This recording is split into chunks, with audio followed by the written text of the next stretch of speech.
Oh my gosh. Good morning, everyone. It is so awesome to see you on this fabulous Monday morning. And I have this beautiful member of ours, Deborah Drummond, with us. And you can see mission accepted. What I love about Deborah is she always just says yes and accepts the mission. And that's what I love about her and her energy. But today we're really going to dive into how she became number one in her industry. People ask that all the time. How do you do it? What does it look like to reach that success? What did you go through? And then on top of that, she not only has reached that success, she helps others get there. So today's interview is going to be about how she has done that and how she can help you do that too. So Deb, welcome to the show. Do you want to introduce yourself quickly and tell us where you're coming from? Absolutely, Colleen. Thank you so much. Well, I am coming from beautiful Vancouver, British Columbia, Canada, because I know there's more than one Vancouver in the world.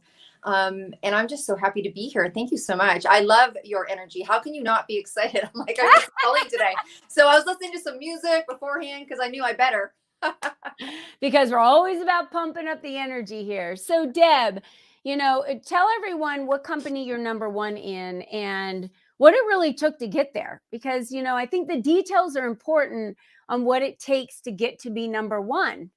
Yes, absolutely. So the company that I am presently in right now is a company called Neora International. And it is an anti-aging company. It's a health and wellness based company. And I have been number one in acquisition. I guess I've been with them 9 years. I've been in the top 7 for 9 years, top 3 for 6 years. I've been number one globally 5 years in a row. And hit all those 1, 2, 3, 4s in acquisition, which means that I've been able to have more people join my team than anyone else in the company. And I'm the only person in that company in its existence that's ever had number one in customers and number one in distributors in the same year. Mm-hmm. So what does that take, girlfriend? Tell us. What does it take? Yeah. Okay. So you know what? I've been asked that so many times and now created masterminds around them. And I call it top performance, right? And I want to take something out of someone's head right now. As soon as people hear top performance, they hear I got to work a whole lot. It's going to be tough. It's going to be hard. I'm going to be at the top. Someone's already at the top. How am I going to get to the top? All that stuff. I call it the goblin on the left, and then there's the goblin on the right that I want to talk to. So what I want to say, first of all, is that yes, it takes energy, but it takes consistent energy. That's the key. And I have studied top performers for probably 30 years. Not only did I read it, I took it in and then I put it into application and see if it worked for me. There's lots of tips that I can share, but one of them is, particularly if you're in a company, if you're in a sales company, a real estate company, sales team. I just went and spoke to like 7,000 women in finance. That was an incredible presentation. Yes. They were all independents, or if you are in network marketing or direct sales or affiliate marketing, whatever. Many people look at people that are above them, and this is what they say. I'm like, this is what they say. They say they were here longer. It's a couple doing the business. They got in first. And what I want to tell you is that I came in 2 years after the company existed. I was in a country that wasn't allowed to sell any product. We still don't have all the products that the other country does. I'm a single mom. I had 2 kids. I had a child with special needs. I had 18 staff.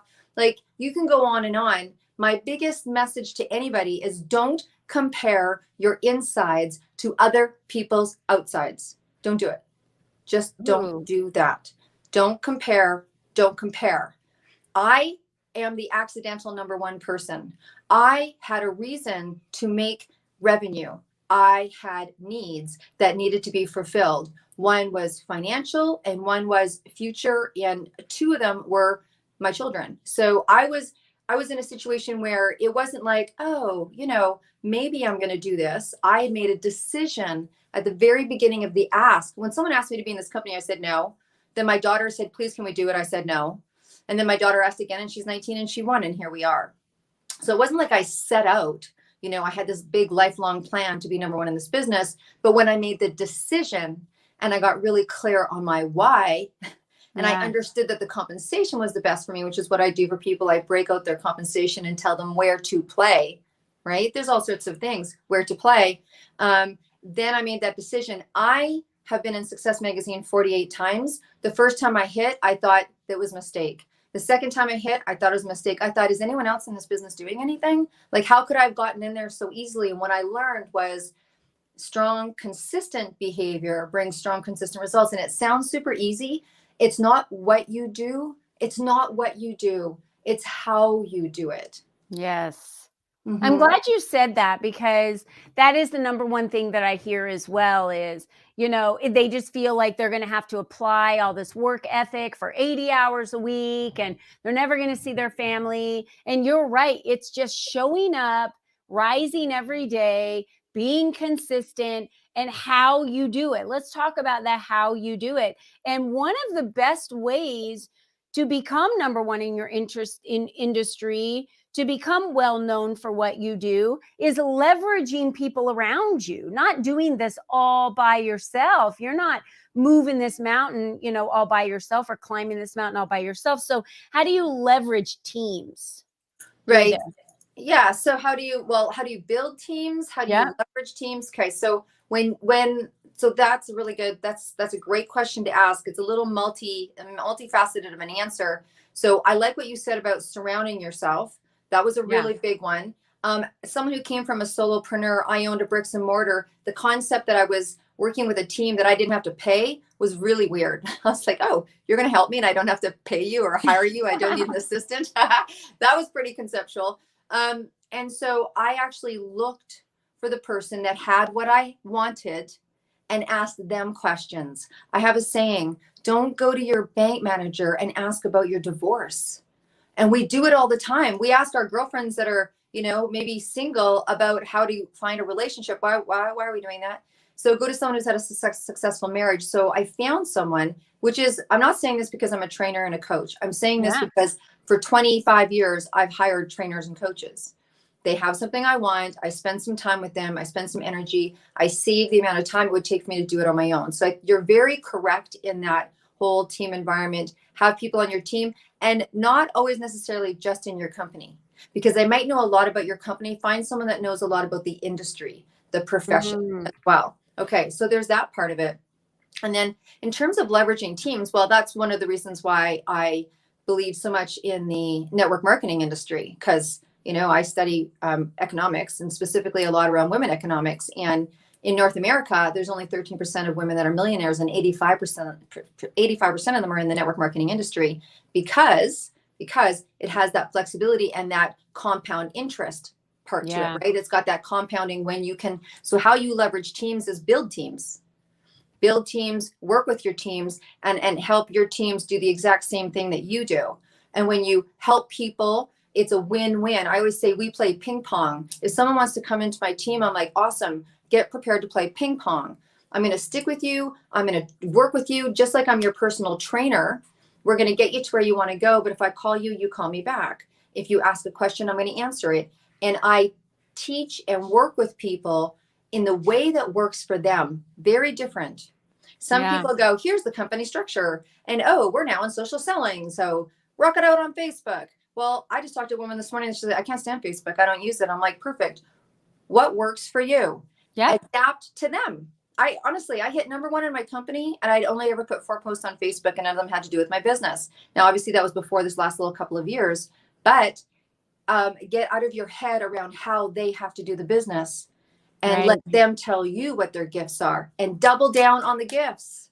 Yeah, I love that. You know, it's very interesting because I did a 2-day training with my clients last week on Thursday and Friday, and something came up that was just brilliant that was said. How do you expect anybody to invest money in you if you're not willing to invest money in yourself? And, you know, that's just the way the universe works. And unless we're willing to invest time, right? Invest energy on getting the knowledge from others, like you mentioned, of ones that already have done it before us. Why are we reinventing the wheel? Get the knowledge that you need and then apply it on how it fits for you, right? How it fits for you.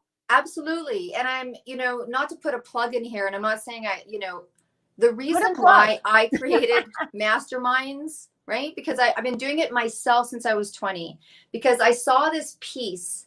I saw this piece in sales structures. I saw this piece, and the piece was frustration. unexpected frustration, right? And seeing people leave the industry or leave that whatever they're in, whatever sales structure they're in, I saw them leave before the money. Yeah. And here's what you need to know. We all know businesses need to be in a certain amount of time before the money comes and all that stuff. And traditional business owners understand that before they unlock the door, right? Bricks and mortar, you own a Subway, your first 5 years, you're not making anything. Right. But when you come into a side gig business, or when you come into that style, direct sales, affiliate marketing, whatever you want to call it, network marketing, relationship marketing, when you come into that, you don't realize that there's frustration that comes in your kit. And what I see is a lot of people quit before the money. They do the foundation work, they break through some barriers, they get themselves to a place, and then they hit a frustration. And then what do? They think that there's something wrong with them, and they just don't understand that it's a time and tweaking and restructuring system. So that's why I created Masterminds. I'm like, okay, before you get frustrated, get over here and let's get you some tools to bypass that place where the money hasn't started, like the money, they got money, but money hasn't started to downpour yet. Right. Right. Yeah. Yeah. Masterminds are so important for several reasons. One is the coaching you receive from everybody in the group, and the perspectives, right? We throw one idea out or one frustration out or one hurdle out, and then you have multiple people now that can weigh in on that frustration or that hurdle or whatever it may be. Masterminds are crucially important for us to really be able to move past barriers. I 1,000% agree with that. And talk to us a little bit about your mastermind. Do you work with people only in your industry? Do you work with people outside of your industry? What does that look like? Yeah, Deborah? absolutely. I mean, I'm obviously very well known in the sector of direct sales. And so I work in that in two ways. One, if someone wants to be in a mastermind with other people in direct sales only, I have that. I also have it that there'll be a leader of a team that'll say, can you just mastermind my group? Like, let's just bring my group in and we will mastermind, because it's amazing how there's a lot of there's a lot of experience in one group, but they never get together and get to banter off with each other. So I'm specifically in a certain income level mastermind group in my sector, and then in not. The interesting thing is I do have masterminds for people that are not in network marketing, because network marketing is business. If you're in business, if you're attracted, what I do attract into my masterminds are people that are looking for top performance skills. Yes. So it's not, everybody has their thing. My thing is teaching top performance in a way that's not like, it's not, how can I say it? It doesn't make you feel like you're going to have to work 80 hours like you shared earlier. It's actually that whole smarter versus longer type of teaching. So we mastermind, and then I overcoach each session with a top performance skill and implement.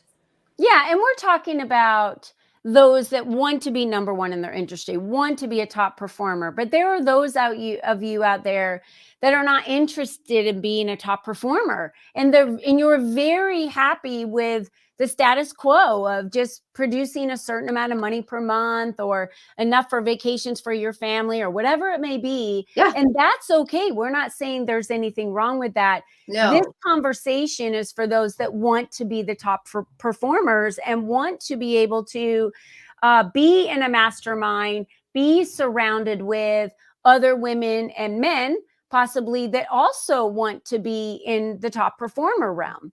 And so the name of it is, so that when I say top performer, and so yes, there are people that say, I want to be in masterminds of this. Okay. Yeah. So it could be income level, it could be years, and that's fine. So in this sector, 6 figures, 5 figures, right? And it's interesting, in direct sales, it can be even less than that.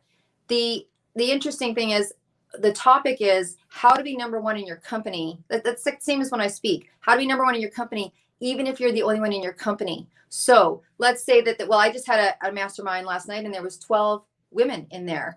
They all don't necessarily want to have, some of them want to have my income and more. Some don't. So, there was one in that was more focused on her being an author. They have their top income. They know what their top performance looks like to them. And if they don't, they do by the end of the, some time with me.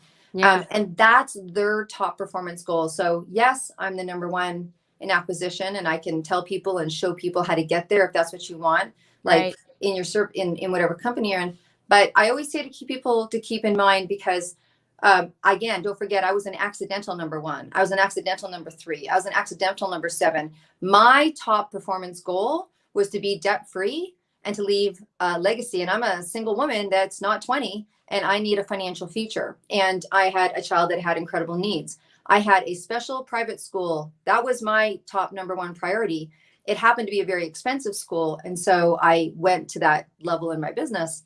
But that was my number 1 top performance. And then by doing that and being dedicated to that, I rose to the top. Yeah. Because you really felt like in your mind you had no choice. This is what needed to happen. So there wasn't an out on that. It was the consistency and the drive and the perseverance and your why behind why you needed to get there, why you needed to bring in that amount of income. There was a lot standing on the line for you. Yeah. So Deb, tell us how they can reach you. I have your website up here, debdrummond.com. Is your mastermind information on your website, or what would be the best way? Would you want someone to message you separately? Yeah. So it's very easy. You can go to debdrummond.com and send me an email. You can go to deb@debdrummond.com, either one of those. Obviously, I have the Instagrams and Facebooks. If you like Facebook, I'm Deborah Drummond. If you like LinkedIn, I'm Deborah Drummond. And if masterminding, if you don't like the mastermind group thing, I do private. I endorse people on my website. I have, books on entrepreneurship. People can come join and be part of that whole anthology success. Mission Accepted is a platform for entrepreneurs. We're talking about one major piece of it. But even if you want to come on the show, if you want to come onto the podcast and share about your mission, happy to have you. Wonderful. So you guys have several choices to connect with her here that is available. You can reach her at debdrummond.com or deb@debdrummond.com. And I've shown you all of those. So please feel free to reach out to her.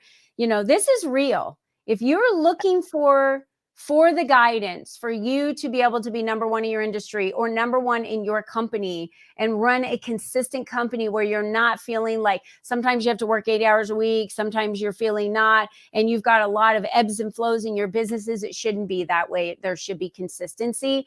Deb Drummond's who you want to reach out to. So Deb, thanks for being with us today and teaching us a few steps on what we need to be doing to be number 1 in our industry. And we hope you'll all join us again next week on Monday as we interview another fabulous female of the LEAP community who has taken the leap, and you want to know how she did it.